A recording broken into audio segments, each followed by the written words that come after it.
Genesis chapter 25. Abraham married another wife whose name was Keturah.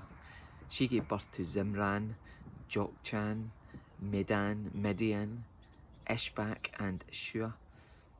Jokshan was the father of Sheba and Dedan. Dedan's descendants were the Ashurites, Letushites and Leumites.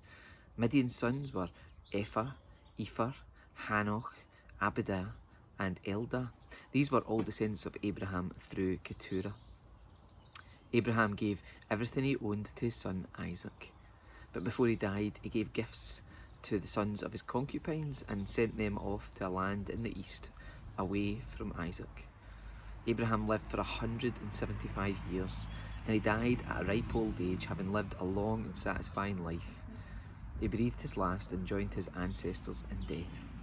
His sons Isaac and Ishmael buried him in the cave of Machpelah near Mamre in the field of Ephron, son of Zohar the Hittite. This was the field Abraham had purchased from the Hittites and where he had buried his wife Sarah.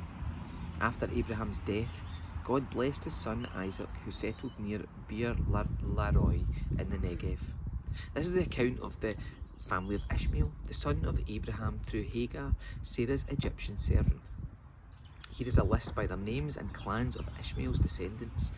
The oldest was Nebaioth, followed by Kedar, Abdil, Mibsam, Mishma, Duma, Massa, Hadad, Tima, Jetur, Naphish, and Kedemah. These 12 sons of Ishmael became the founders of 12 tribes named after them, listed according to the place they settled and camped. Ishmael lived for 137 years. Then he breathed his last and joined his ancestors in death. Ishmael's descendants occupied the region from Havilah to Shur, which is east of Egypt and in the direction of Asher.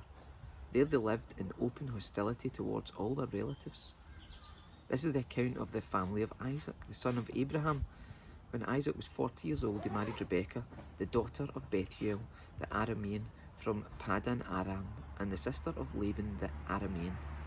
Isaac pleaded with the Lord on behalf of his wife because she was unable to have children.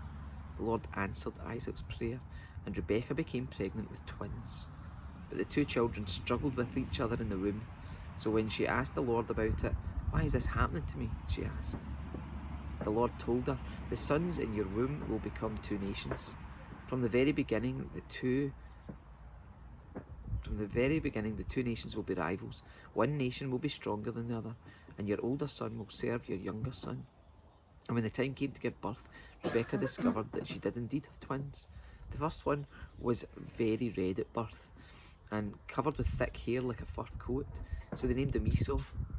Then the other twin was born with his hand grasping Esau's heel, so they named him Jacob. Isaac was 60 years old when the twins were born. And as the boys grew up, Esau became a skillful hunter. He was an outdoorsman, but Jacob had a quiet temperament, preferring to stay at home. Isaac loved Esau because he enjoyed eating the wild game Esau brought home, but Rebekah loved Jacob. One day when Jacob was cooking some stew, Esau arrived home from the wilderness, exhausted and hungry. Esau said to Jacob, "I'm starved, give me some of that red stew." This is how Esau got his other name, Edom, which means red. "All right," Jacob replied, "but trade me your rights as the firstborn son." "Look, I'm dying of starvation," said Esau. "What good is my birthright to me now?" But Jacob said, "First you must swear that your birthright is mine." So Esau swore an oath, thereby selling all his rights as the firstborn to his brother Jacob. Then Jacob gave Esau some bread and lentil stew. Esau ate the meal, then got up and left. He showed contempt for his rights as the firstborn.